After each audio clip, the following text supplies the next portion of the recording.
Santriwan santriwati yang berbahagia rahimakumullah dan ustadz ustadzah keluarga ini sing tanane di jero berarti kan sing di kan internal karena sebenarnya kegiatan kumpul Langawadi kan memang ya kumpul saenggon ya kita yang penting cepat-cepat untuk antisipasi berkaitan dengan corona David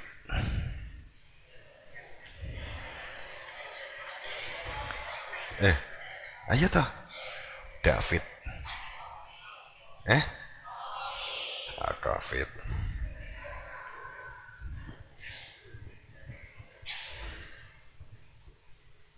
COVID-19 ini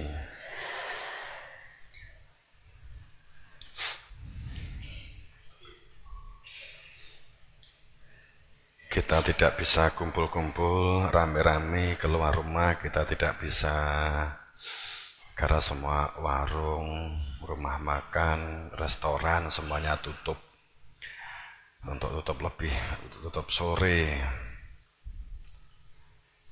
Kemudian yang namanya tahlilan, namanya salaman, rangkulan, ini kan semuanya untuk dihindari. Sholat berjamaah, jadi nggak boleh sholat jamaah itu. Tapi mau dhewe iki ya asramane saenggon, kamare saenggon, jadi ya. Kemudian kisah kita yang jamaah ya ini ya santriwan santriwati, ustadz. Ada apa dengan ini semua sehingga hal-hal yang semestinya biasanya itu adalah dikejar karena pahala atau ganjaran. Saya agak ganjarane doa bareng, makan bareng, berdoa sebelum makan, semuanya dilaksanakan dengan bareng maka akan berpahala. Apalagi yang jenenge rekreasi itu jelas tutup ya, mal-mal. Ini ada apa dengan keadaan ini? Sepertinya ada apa nih? Hikmah apa di balik kejadian-kejadian yang ada ini? Apa yang mestinya kita sikapi? Kalau seandainya kita melakukan persiapan sejak awal dengan lebih baik, berlaku mandiri, menjalankan perintah Allah dengan baik, sebenarnya ini kan merupakan wujud pengingatan atau peringatan dari Allah. Kalau perlu kita bagaimana mindset atau pola pikir beragama yang ada ini kan sepertinya kan membutuhkan perombakan. Jadi kalau kita hal-hal yang di sekarang ini karena virus corona sehingga salaman tidak dibolehkan, padahal salaman itu kalau orang itu bersalaman dosane rontok kan gitu kan, dosane kan rontok pemeneh kalau itu suami istri pada saat kita itu bersalaman ki langsung semuanya dosa-dosane rontok. Kemudian kalau kita jamaah 17 derajat Jumatan 40 kali podo karo haji. Ini semua ternyata harus berhenti. Walimah itu sebagai sunnah. Tasakuran mengundang tetangga itu juga harus ditiadakan. Apalagi yang bersifat masih pro kontra karena mungkin ada yang memahami bid'ah dan tidak seperti tahlil, yasinan dan seterusnya. Ini ada apa dengan ini semua? Yang apakah memang menakutkan itu yang namanya virus corona ini? Apakah memang Kalau kita memiliki pemahaman bahwa mati siji kuwi kita itu pada karo ikut merasakan nasib, ya berarti ini adalah merupakan menakutkan. Apalagi ini korban juga sangat banyak, walaupun korbannya kebanyakan mereka yang telah berumur. Tapi juga ada yang di bawah 50, tapi yang banyak sebagian besar adalah di atas 50. Negara-negara yang banyak korbannya itu adalah negara-negara yang secara umur penduduknya adalah penduduk yang banyak tua, yang sudah berumur atau sudah tua. Ini kita sebenarnya kalau boleh dibilang sepertinya ini berarti harus ada satu bentuk sikap Allah telah menunjukkan atau menampakkan ayat-ayatnya. Allah sepertinya ngendikan, wes cukup. Saya membacakan ayat-ayat kepada kalian, saya memberi tanda-tanda kepada kalian manusia. Ayat-ayat untuk mendekat kepadaku, untuk bertakarub kepadaku, untuk mengenaliku.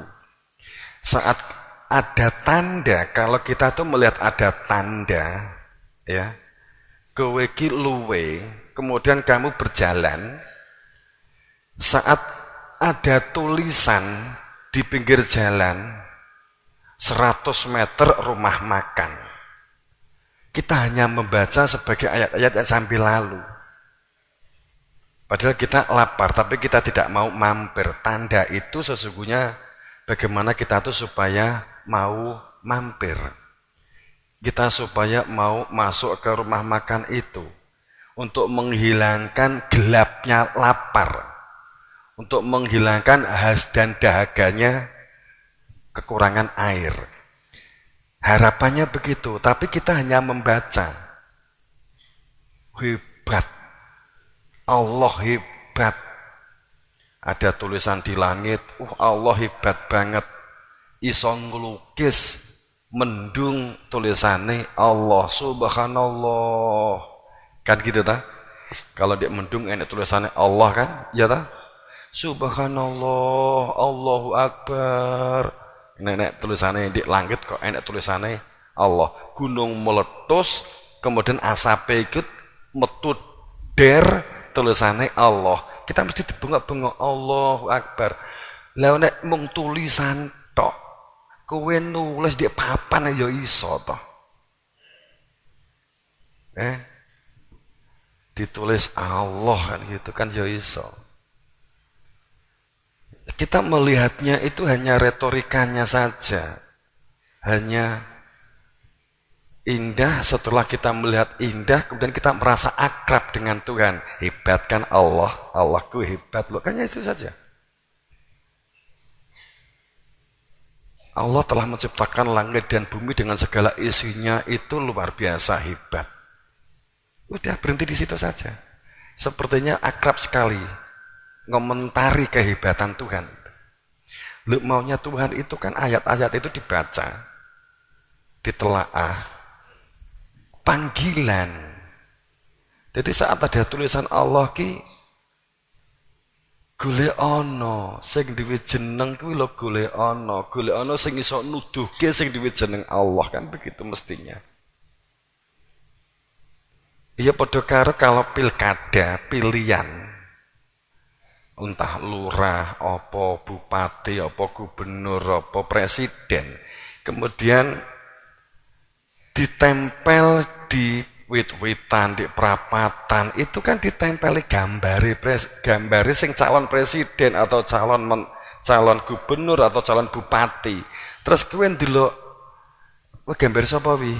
Oh, calon presiden. Kowe mung maca tok. Karepe sing nemplekne gambar ndek wit kuwi iki ora mung kowe iki kon ndelok tok, kon maca tok. Karepe iki paranono engko nek wayahe pemilihan coblosen kan lho. Ora mung mbok delok tok apik ngono. Ngono sak suwene iki lak mung didelok tok. Banyaknya fenomena-fenomena ini.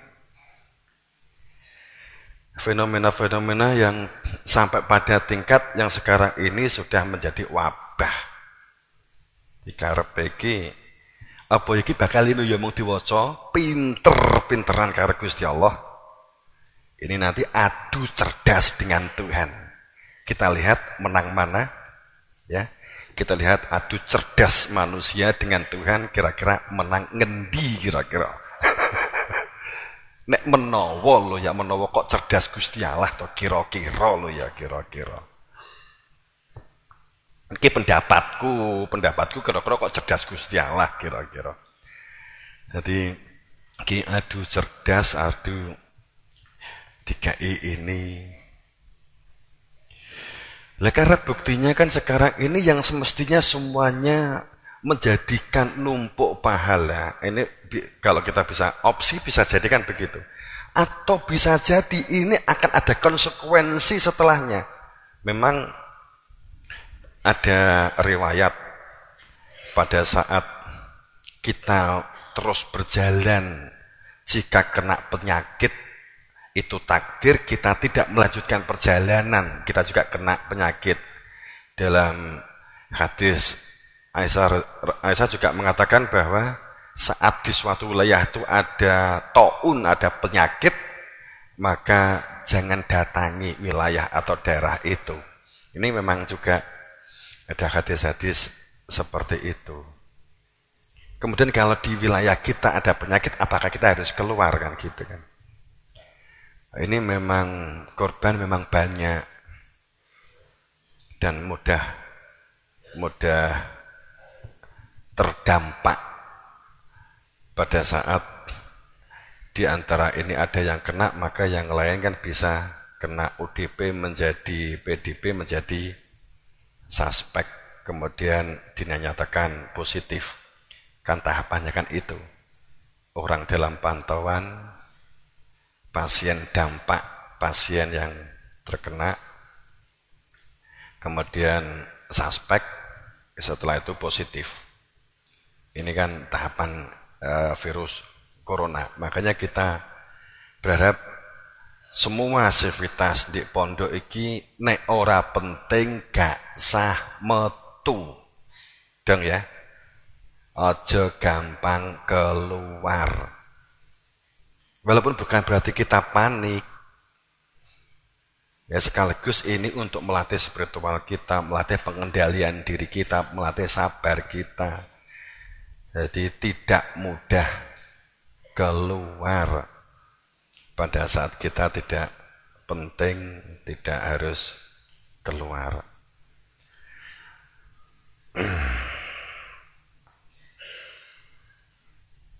Saat seseorang itu sesungguhnya ada virus di dalam dirinya, kemudian dia memang karena kekebalan tubuhnya lebih baik, itu juga bisa menularkan kepada yang lain. Sehingga dia dapat menjadi mediator gitu loh ya. Bisa jadi kan seperti itu. Ini kan ketakutan di mana-mana. Di mana-mana kan kehati-hatiannya itu sampai pada tingkat kepanikan, padahal yang namanya ya bukan padahal ya, sehat itu memang ada sehat fisik, ada sehat non fisik, ada sehat psikologi, sehat sosial, ini sehat kultural, sehat budaya, sehat pikiran, akal pikiran, sehat fisik itu kita dengan penyakit-penyakit baik yang dalam atau penyakit-penyakit yang bersifat flu atau penyakit-penyakit baik karena virus atau mungkin penyakit-penyakit karena kolesterol menjadi penyumbatan aliran darah sehingga disebut banyak mungkin kolesterol atau berfungsinya organ dalam. Ini kan kesehatan fisik yang butuh kita jaga. Sedang corona yang diserang adalah paru-paru atau pernafasan dan ginjal. Kemudian yang penting ini untuk dijaga, kalau kalian ada rasa panas, ada mungkin ada sakit di sisi dada kiri bawah, mungkin ada unsur ginjal, itu jantung ya. Kemudian yang bawah sebelah kanan bawah itu ginjal. Pada saat kalian merasakan hal itu atau panas, untuk segera konfirmasi. Insya Allah, karena kita kan juga ada antisipasinya. Yang kita ada formula untuk mengantisipasi itu sebenarnya terkait dengan akar tanjung tetes. Cuman itu memang kita belum bisa memperbanyak karena untuk mengembangkan bakterinya butuh waktu. Karena itu pengembangan bakterinya tidak ada di material yang di sekitar kita.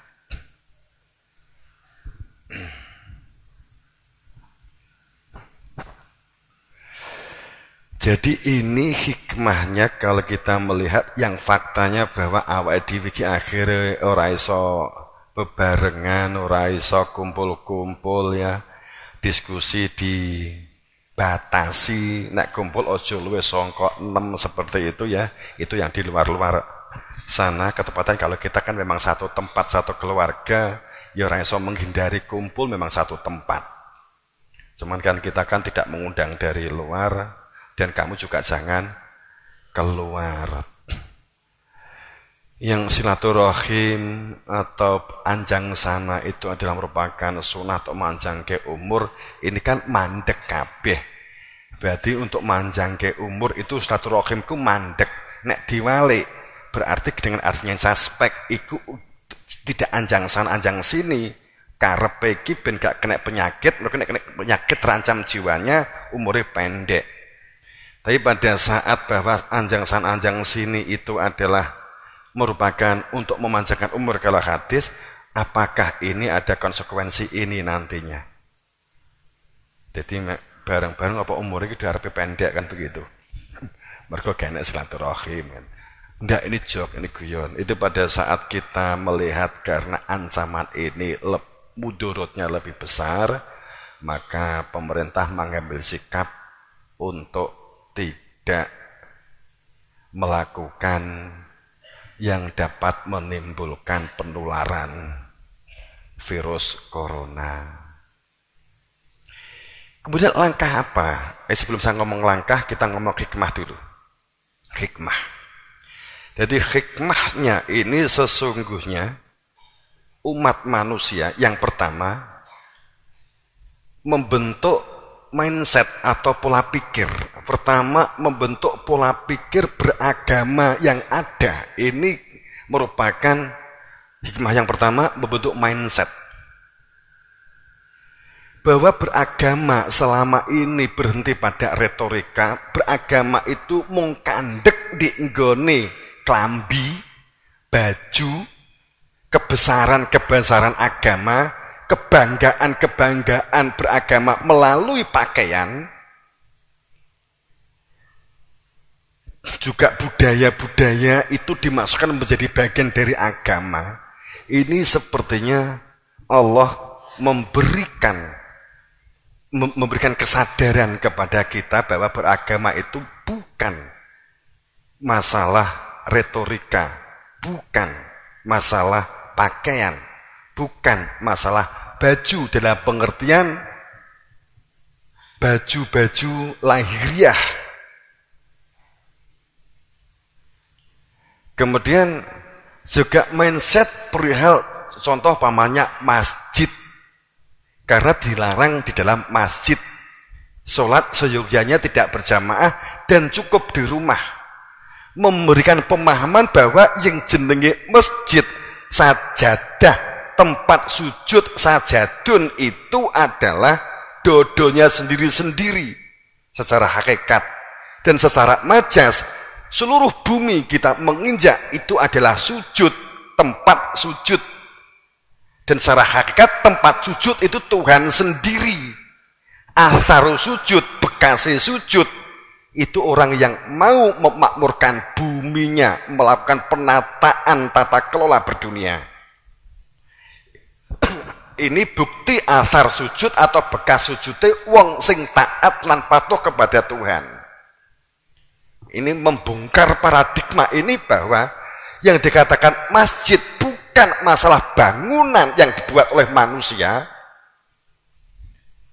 Manusia ki gawe boto, gawe pondasi, ditoto boto, dikai atap, kemudian kita sepakati iki masjid itu masjid rekayasane menungso. Sedang ayat Al-Quran ataupun kitab-kitab di dalam tempat ibadah, kalimatnya sujud atau masjid itu adalah kalimat yang datang sebagai firman dari Allah.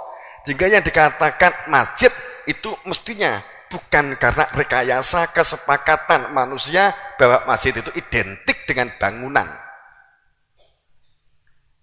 Tapi masjid itu adalah tempat sujud hamba kepada sang ma'bud manggone di dodo. Fa'akim wa hazaka lidini khanifah fitratallah. Saat dodo ini menghadap kepada Allah, kepada fitrah yang kepada fitrah manusia yang asal fitrah dari fitrahnya Allah, zikir ingat kepada Tuhan, maka itu fasjud ila Adam, itulah dia sujud kepada sang utusan atau khalifah Allah di muka bumi, menjalankan perintah Allah melalui utusannya. Itu karena dikatakan fasjudu ila Adam. Itu memahaminya utuh. Sujud itu tempatnya dada.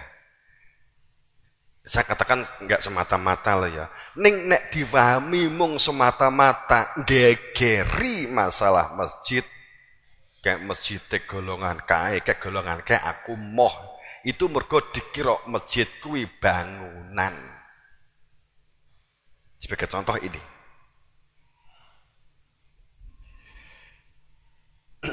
Kemudian ini mindset yang kedua.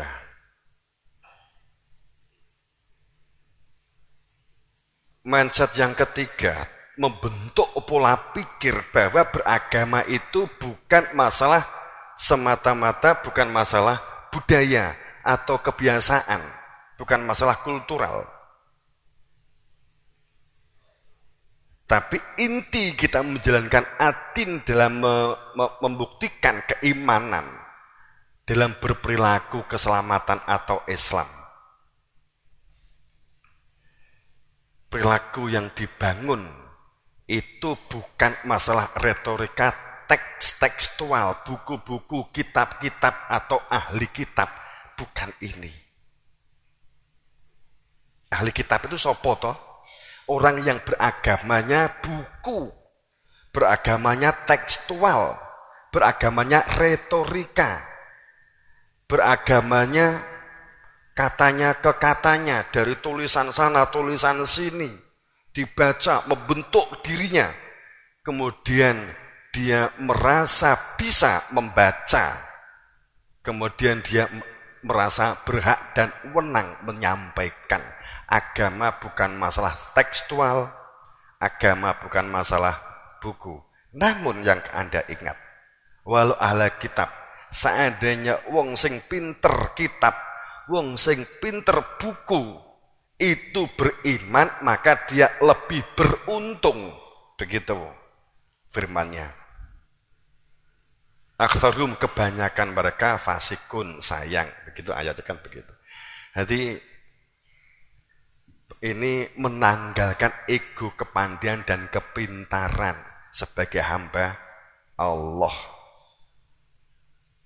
Bukan orang yang tanpa babi bu, ora ngerti apa-apa, kemudian duwe modal, kemudian dia sekolah di hukum, sehingga dia mendapatkan gelar SH, kemudian berangkat setelah SH tuku KUHP, berbagai regulasi aturan tentang hakim, peradilan dia beli semua dari toko buku, dari Gramedia, umpamanya.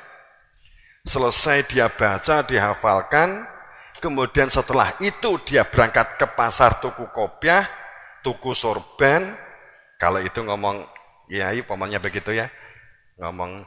Atau kemudian kita berangkat di pasar tuku klambi hakim utawa tuku bakalan klambi hakim, dijahitne, dikei trembelan-trembelane. Setelah itu tuku toga, jika tuku palu, gitu. Jika konggone Ali, Mas Ali, kemudian tinggi ngetok, dok, kemudian dia madeg Hakim Agung hasil karya Gramedia, kan begitu. Dia langsung merasa berhak, merasa sah sebagai hakim dari kerajaan ilahiyah Gramedia yang diilahiyahkan dan akademik yang disekolahi yang diilahiyahkan. Kan gitu akhirnya yang terjadi. Apa seperti hal ini kan merubah mindset ini untuk berani jujur bahwa sesungguhnya tidak kenal, tahu tapi tidak kenal. Kalau kita mau ini kan. Kemudian yang keempat, mindset bahwa beragama tidak hanya ritual. Yang kelima ya, tidak hanya ritualitas semata. Di balik ritual, tegaknya beragama itu adalah tegaknya beragama, tegaknya syariat beragama. Intinya adanya sholat, adanya puasa, adanya zakat, adanya haji. Intinya itu tidak berpecah belah. Intinya itu. Jadi Gusti Allah ki jenuh, anyel, gregeten. Wong agama ki saralaku mawasobih. Agama ki supaya menyatu bebarengan di dunia lahir ya iki bangun bebarengan kebersamaan. Lah kok malah mung lok-lokan, bangga-bangga keturunan, bangga-bangga klambi baju. Ini akhirnya anyel Gusti Allah, cukup kowe wis sakmene. Kita kei penyakit iki plek di ngomah mikira. Nah, iki kan ngono iki saiki iki. Iki ojo metu, ojo ndek-ndi rasa jamaah, gak sah arisan, gak sah tahlilan, gak sah kumpul-kumpul di omah iktikafo mikiro. Ah ngono saiki iki ngono iki. Iki kon mikir. Nek kingko tibake pikirane ora teko kono. Ngersula, grundel, dijak bebarengan supaya prihatin, ditandai kelangkaan beras panganan mergo ora iso dol tinuku kirim rono rene, anyel anak wis ngono wis kon mikir kon prihatin supaya bisa mengendalikan diri ning nyatane ora gak ditempuh, maka yang terjadi ini akan terus luwih abot, lebih berat, wis titen-titenan. Itu. Jadi nek sebelum saya ngomong ini hikmah yang ketujuh sebenarnya. Katakanlah yang keenam itu adalah beragama bukan masalah hanya sekedar tekstual. Beragama hanya bukan sebagai konsep. Tapi beragama itu aksi. Kehidupan itu menjalankan aktivitas aksi, berpikirnya, menyimak mendengarnya, keterampilannya, pemberdayaan diri, berbudidaya, memiliki jiwa mandiri sehingga berdaulat. Ini di dalamnya memakmurkan bumi Allah, memperhatikan apa yang kamu makan. Ada perintah Allah. Kala lama yakdi ma'amaroh. Kowe urung kamu belum dikatakan menjalankan perintah Allah. Jika kamu belum melakukan satu, memperhatikan apa yang kamu makan, nek makananmu ngawur, tidak memperhatikan kesehatan, tidak memperhatikan sumber, tidak mau memberdayakan diri tanah, maka tidak dikatakan bahwa seseorang ini menjalankan perintah Allah.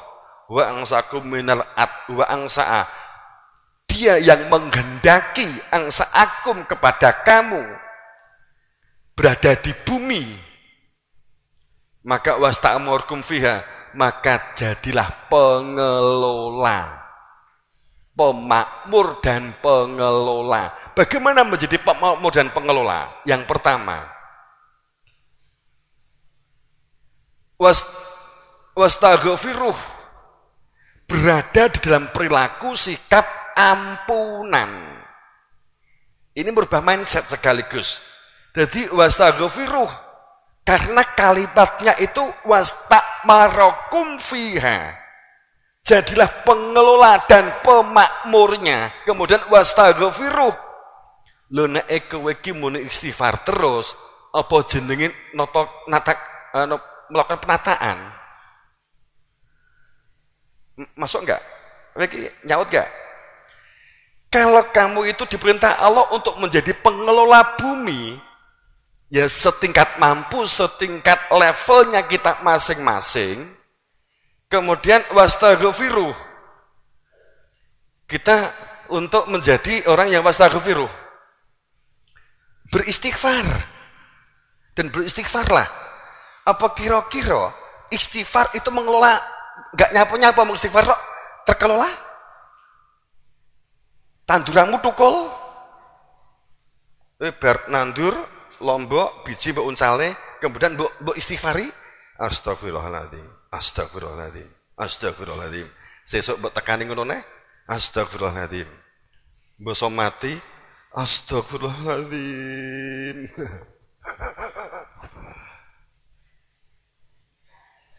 Wastaghfiruh itu fi'il amr, perintah untuk melakukan perilaku ampunan, memohon ampunan. Itu enek wujude begitu loh. Pinter komunikasi, pinter ngalah, musyawarowan, nek gak iso takok, nek iso ngekeki kancane sing urung iso, adab, akhlak, ngedone sangka perilaku merasa lebih dari yang lain. Itu wastaghfiruh, wa tubu ilaih, dan bertobat.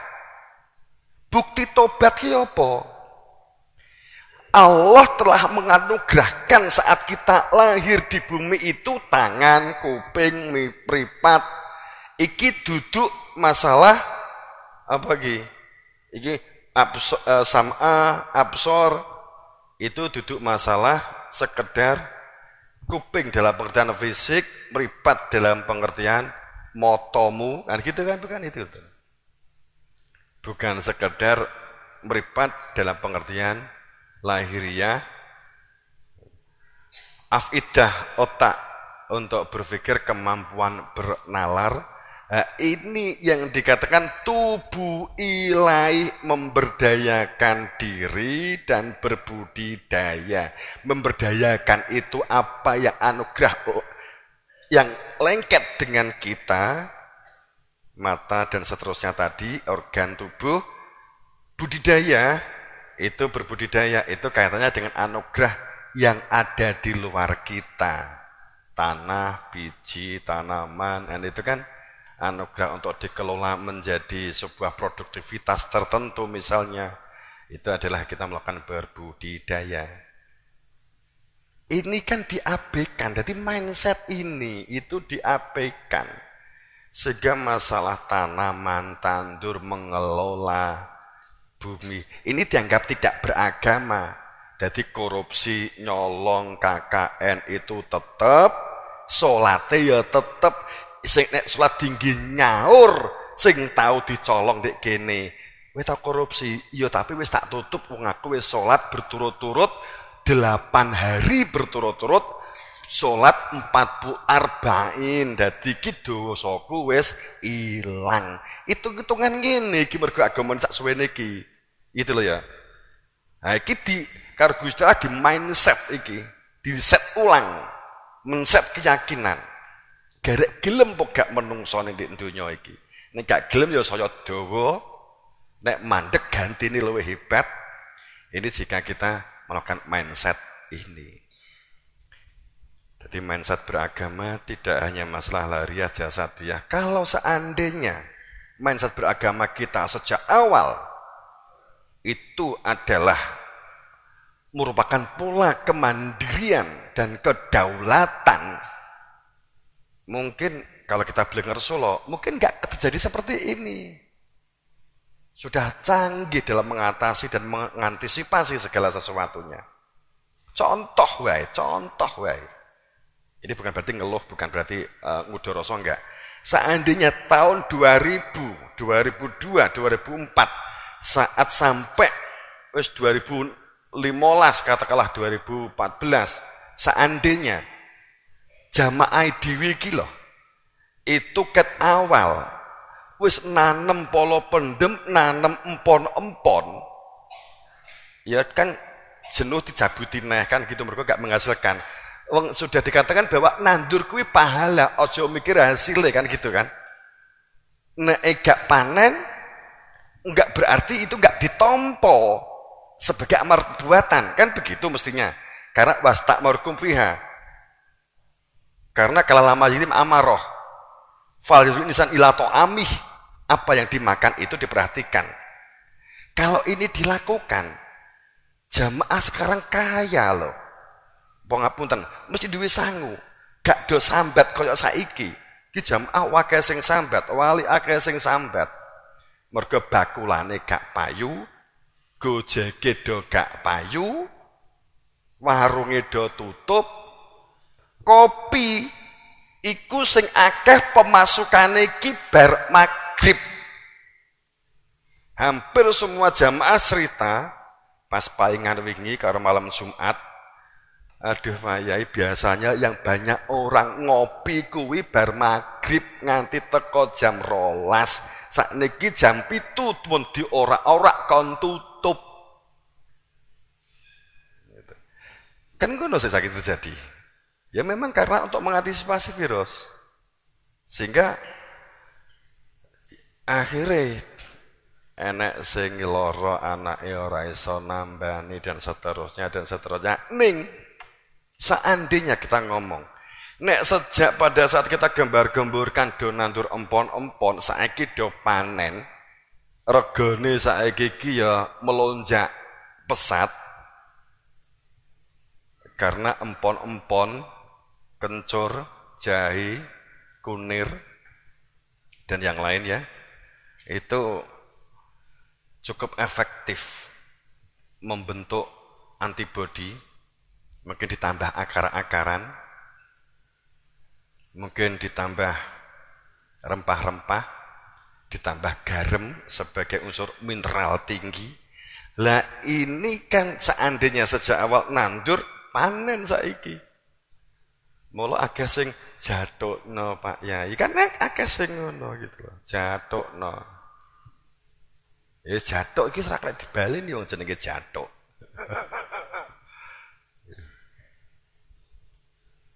Jahe 140, itu kan.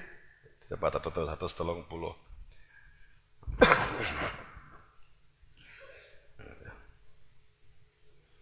Untung Bapak punya resep sing Bapak gak tokne, dan Bapak tidak berpikir mengeluarkan resep ini, formula ini. Akar Tanjung itu bahan awal sebenarnya, kemudian nanti ada tambahannya. Cuman ini kan Bapak nggak bisa dibuka, oh ya we ora dong.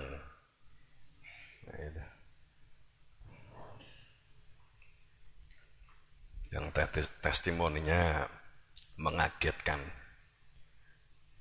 Ini cuman ini belum bisa kita produksi banyak, sehingga kita kalau jamaah pesan juga belum bisa banyak, sehingga kita masih mencatat juga dalam membantu kaitannya dengan corona ini kita kecuali kalau memang nanti ada yang mungkin sudah pada pasien dampak corona itu sudah muncul, ya kita tetap walaupun diperjualbelikan tapi sebenarnya diganti, bukan diperjualkan, diganti bang. Itu biayanya kalau dihitung walaupun harga itu sebenarnya undi-undi pas bahannya.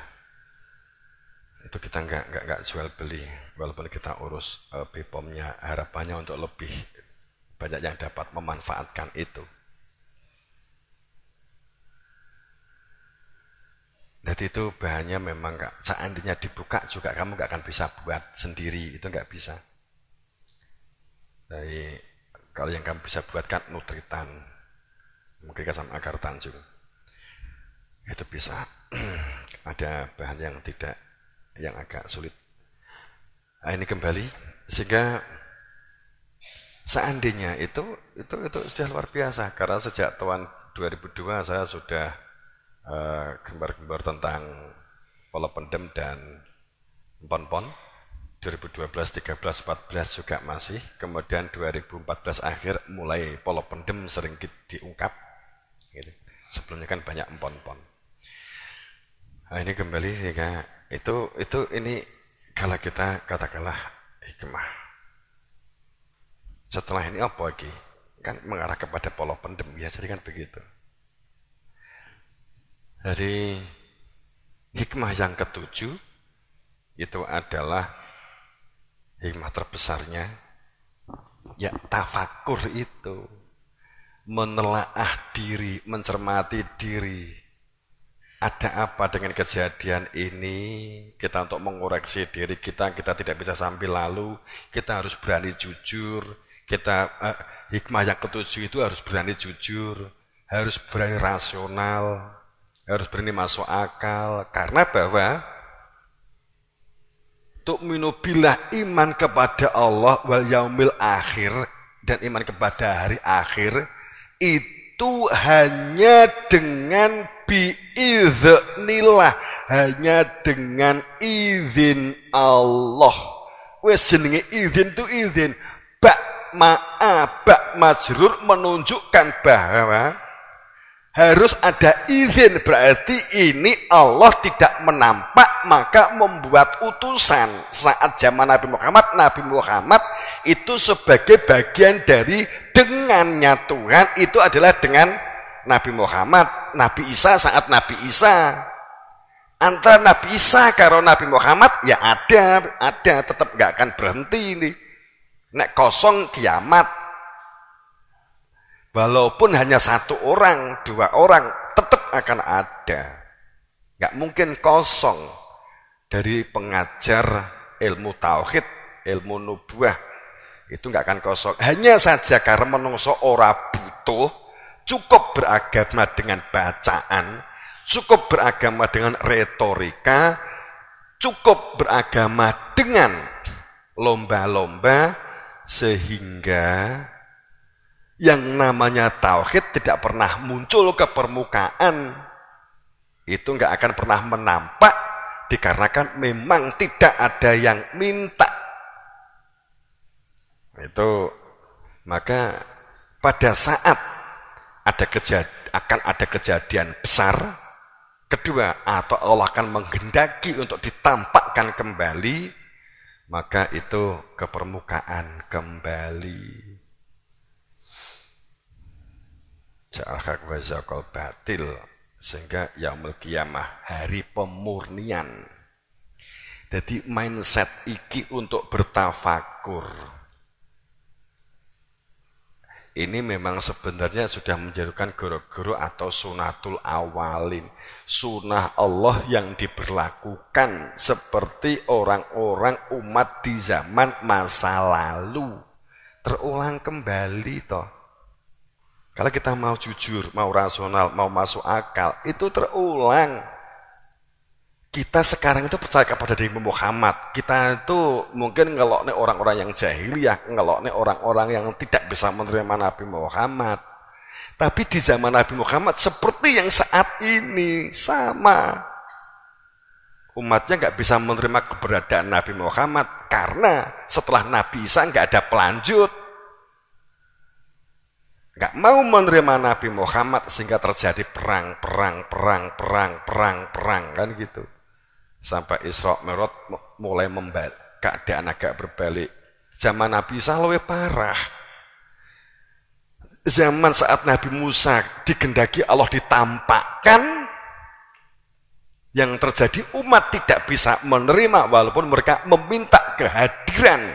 Seperti Nabi Daud atau Nabi Musa yang membawa ajaran supaya manusia bertauhid, Maka Allah mengutus Isa. Arti Isa itu tauhid.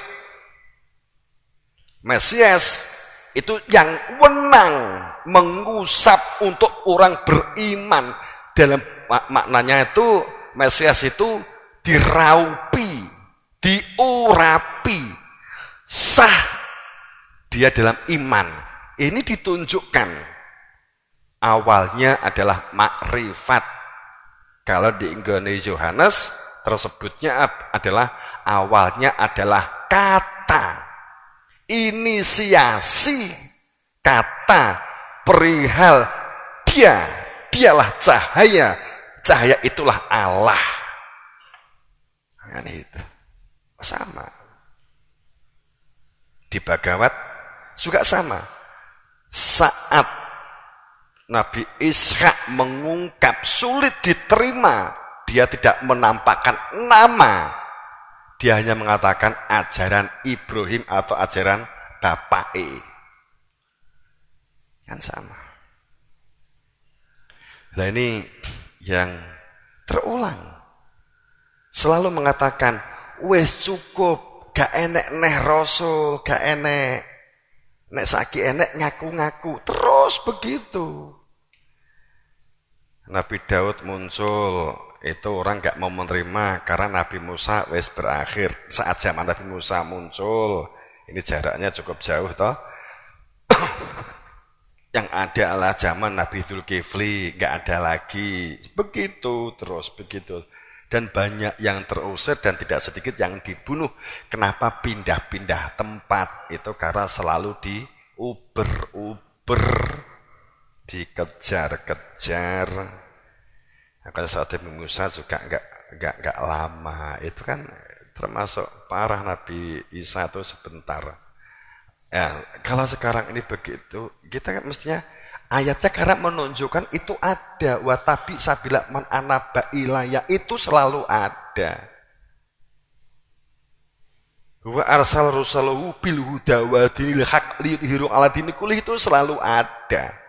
Bahwa ada rasul di antara kamu yang membawa hidayah, membawa hakikat, membawa zikir, menunjukkan jati diri fitrah manusia. Ini selalu ada. Nek dibalik ayat ini, nek gak enek rasul atau yang mewakili, berarti gak enek sing berhakikat, gak enek sing iso zikir, gak enek sing diinjiluni hidayah, ora enek sing diinjiluni siratal mustaqim. Kan ngono sih. Mikiro ngono lho karepe iki. Iku mulo dikai corona iki ndek ngomah, rasah mlaku-mlaku, utekmu nggonen, nggo mikir kowe iki bakale piye ndek donya nyapo, asalmu kondi, hakikate donya ki apa, kehidupan itu seperti apa. Mikira ngono karepe Gusti Allah. Ning wis cukup nek kingko kok panggah titenono ngono. Nek aku pemenang dadi Gusti Allah lak ngono sih.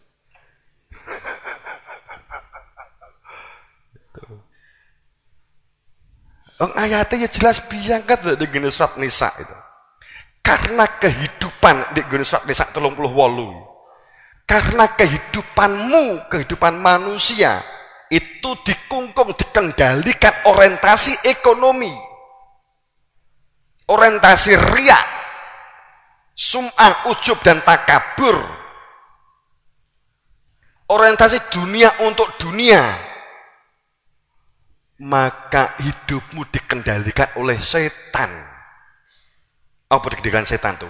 Standar ukur kehidupan itu selalu disandingkan dan dibandingkan dengan orang lain, dengan tetangga. Maka kehidupan kamu akan terus dikejar-kejar. Kesuksesan, kebahagiaan diukur dari penglihatan mata atas dibandingkan dengan orang lain dan tetangga. Fahwal qarin, maka yang menjadi teman akrabnya itu adalah corona. Kan begitu ayat. Ayo apa dibantah wong ayatnya ngene.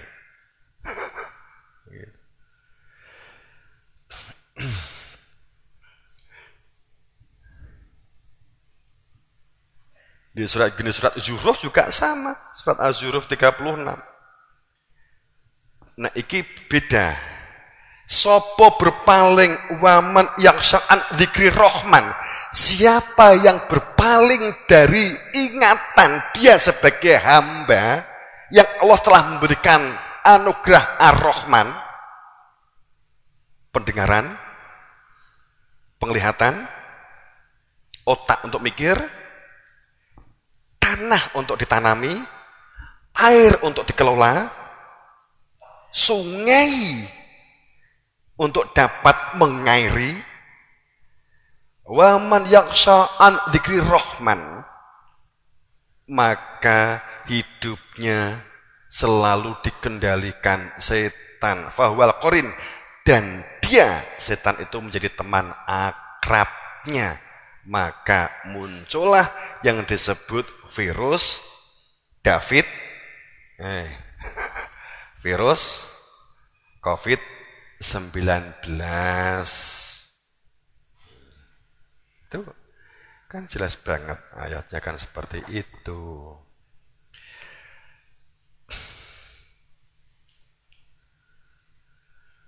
Makanya kalau melihat ayat ini berarti apa? Sejak di surat Nisa 68 tadi, kemudian digene surat Zuhruf 38 ya, digene surat Zuhruf 36. Ini kan menunjukkan bahwa Nisa-nya 38, karo Az-Zuhrufnya 36. Di 37-nya jelas. Berarti bahwa mengatasinya hanya dengan zikir, baik zikrul rahman ataupun zikrul rahim. Itu pencegahnya, penyembuhnya itu. Tapi bukan berarti walaupun ini adalah sunatullah, akan ada yang diperlukan seperti sunah-sunah di masa lalu. Persis. Saiki kita seperti orang itu kan gawe rumusan dukhon. So nek Imam Mahdi muncul zaman akhir enek dukhon, enek penyakit hebat sebagai wabah. Saiki muncul juga nek wong muni toh. Dikira iki urung. Ya wis ngono wi nek wis teko ya gak krasa. Makanya orang menunggu Imam Mahdi, nunggu Satrio Piningit, nunggu Buddha Angon, nunggu ya nganti rembes ya wis diandingi jagongan keplak-keplakan ya panggah gak ero. Tetep ngomong bakal iki enek dukhon. Lah wis dikumpengi dukhon kok.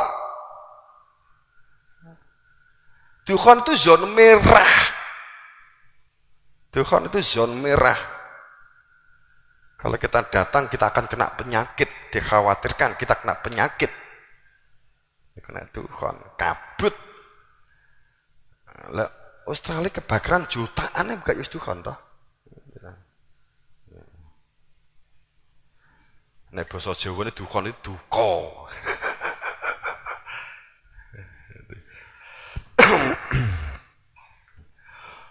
Ini kalau yang digambarkan kan menakutkan sekali. Sehingga orang mati itu rakrasa, roh plek. Oh, dukhon itu begitu.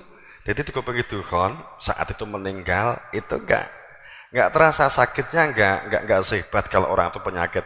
Kayak corona lah ngono sih. Ya roh ki mlaku enak-enak terus glita kan ngono ya nan. Gambarannya ya dukhon. Ya walaupun saya enggak berani mengatakan bahwa corona itu dukhon enggak.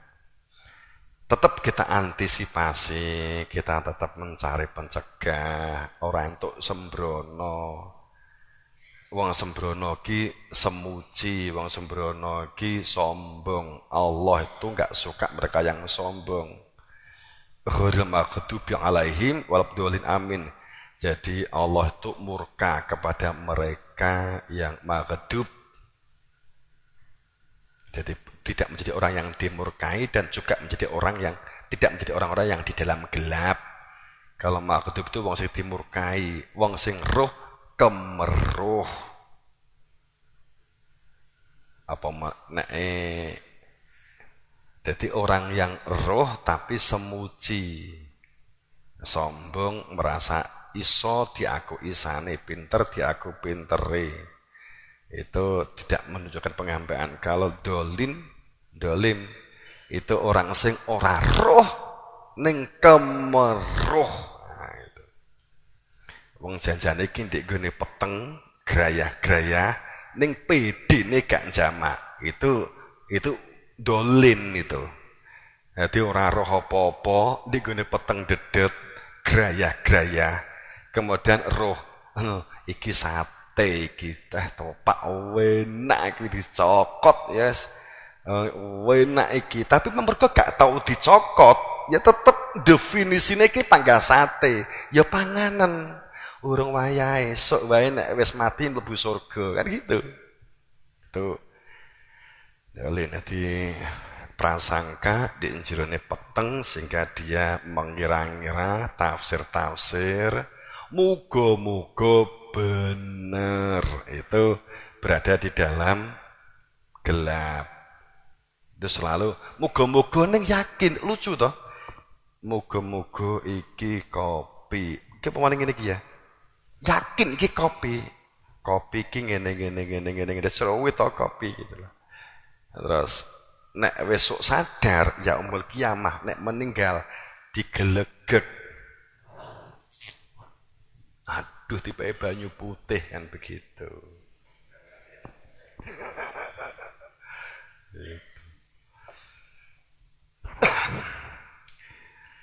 Karena itu banyak kemudian akhir-akhir ini santriwan-santriwati karena kita juga belum ada batas waktu ya, kamu diuntungkan berada di dalam, kalau yang di luar itu kan aku enggak sing di njaba ki wis mulai jenuh pre ini kesuwen gitu ya. Iku penak sing di Pomosda gak prei kan begitu mergo manggone ya ning jero kabeh. Gak ngerti aku, apa kowe pengen prei kan gitu. Wong iki basane sawang sinawang. Kok gak diliburkan to Ustaz Hendri?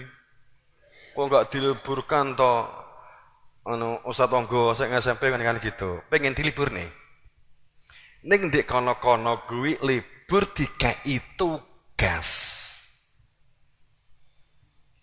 Yang saya lihat yang SD, SMP, atau kuliah itu ketoke prei ning tugase ketoke luwih akeh jarine sing nglakoni.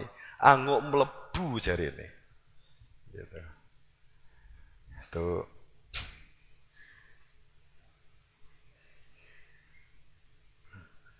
lah kita kan salatnya kan enggak dari mana-mana. Sebenarnya gini harusnya juga kita anjurkan bagi yang mungkin ada yang duduk saat corona ini mestinya berada di dalam. Jadi berangkatnya di dalam. Mungkin kalau ada yang santri yang ada yang dari luar untuk mulai ikut di dalam asrama karena corona itu ditegasi saja. Nanti kalau ada santri yang masih 1-2 masih di luar asrama duduk dari rumahnya ditegasi saja untuk berada di dalam asrama kan itu secara teknis. Kita berharap jadikan ini sebagai momentum untuk mengembangkan karakter kalian, kemampuan pengendalian diri, jadi minterne gitu loh ya, minterne walaupun mungkin untuk perpisahan pelepasan memang ini di apa jenenge iki seremonialnya itu di pending serasa piye-piye gitu ya gak apa-apa tuh ya gasah nganggo seremonialan jadi engko seremonialen di atine diwi-diwi ya jadi engko di sawah bengok-bengok diwi alhamdulillah ya gitu wes. Tapi jarake kowe engko nek seremonial minimal 1 meter syukur 5 meter tinggal 5 meter keliling pondok diwi-diwi nyebar gitu wes.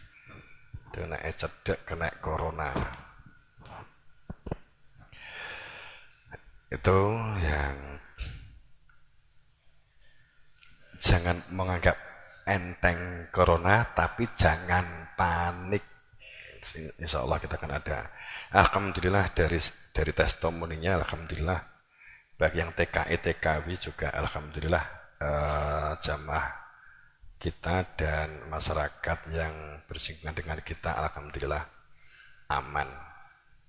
Ada yang memang kena tanda kemudian di Akar Tanjung alhamdulillah sembuh atau alhamdulillah aman. Segera begitu saat ditutup, mungkin kalau ada pertanyaan 1, 2, 3, kalau nggak ada kita tutup ya. Semoga kita dalam ridha maghfirah ampunannya mendapatkan beri-berian berkah pangestu guru wasitoh. Kita bangun bebarengan kebersamaan, kekeluargaan, ikhlas, pintar mengendalikan diri. Belajarlah bukan karena angka-angka, belajarlah bukan karena ijazah, belajarlah bukan karena ada ujian atau tidak ada ujian. Belajar itu adalah bagian dari kehidupan. Belajar itu adalah murid kedewasaan. Belajar itu adalah student of experience. Ya. Jadi belajar itu murid dari pengalaman. Maka siapa yang ingin memiliki pengalaman, maka belajar.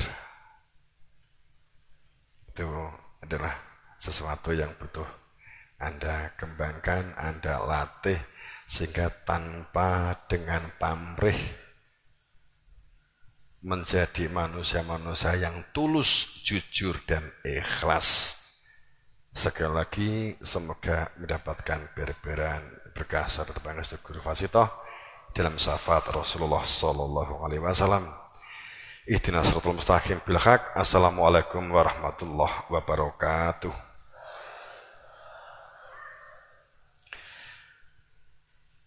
Sebenarnya kan pengajian semacam ini itu kan anjurannya kan nggak boleh memang ya. Karena gitu kan kita nggak perlu lama-lama. Ya saja suwi kono-kono. Paling kemarin itu sebenarnya kita juga dipantau, jangan diteruskan, tapi saya matur, saya nggak pengajian toh, ngobati yang kemarin itu. Saya tak pwede kemarin itu pada saat itu obatnya mandi kulo tak ngonoke ya dari nganjuk itu. Mergo obatnya ki ora mung sing sifate fisik, ning enek suwuke kan gitu. Suwuke apa suwuk bareng-bareng diarani puji wali kutub. Akhirnya kita membuka itu. Alhamdulillah kok ya percaya gitu. Nah, seharusnya malam pagi itu dibubarkan kita itu sebenarnya memang. Kita sebenarnya dibubarkan itu aslinya. Kalau di mana-mana sudah dibubarkan. Tapi alhamdulillah kita nggak ada yang terkena dampak dan tidak ada yang suspek dari informasi jamaah hadir. Makanya tim dari teman-teman Pokja, dari teman-teman Ustadz yang ada untuk tamu-tamu untuk diperhatikan saat liburan, santriwan santriwati yang berbahagia, ngempet nek pengen petuk bapak ibu rodok ngempet aja ngorak-ngorak Pak, aku ndang incengen, aku ndang paranono sango kontek rodok ngempet ya. Latihan ngempet dhisik ini sampai tanggal 30 Agustus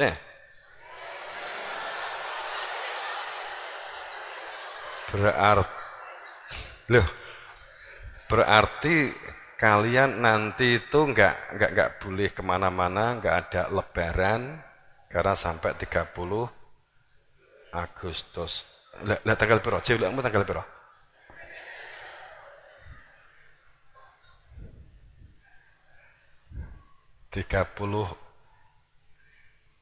April, ya, 30 Mei sampai 30 Mei. Jadi baru Maret. Puasa itu tanggal berapa? Iya, tanggal 1 Ramadan saya tahu. Itu tanggal berapa? April ya, 25 April.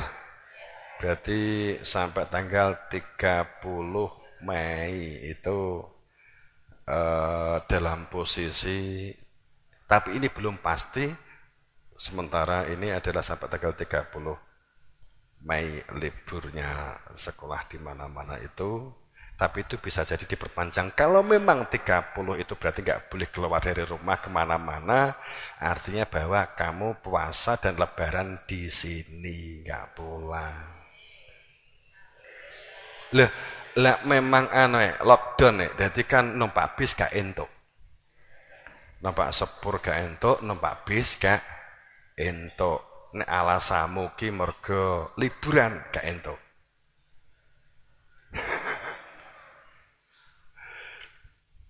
Liburan lah rekreasi toh? Ya.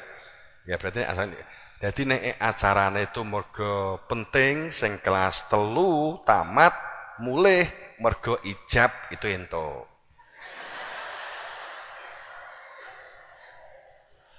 Itu entuk.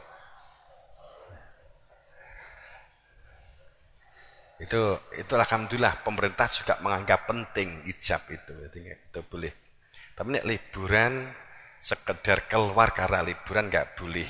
Kalau kamu pulang dari sini liburan, berarti kan nggak boleh. Berarti kamu nanti lebaran di sini. Hah, kamu meneng.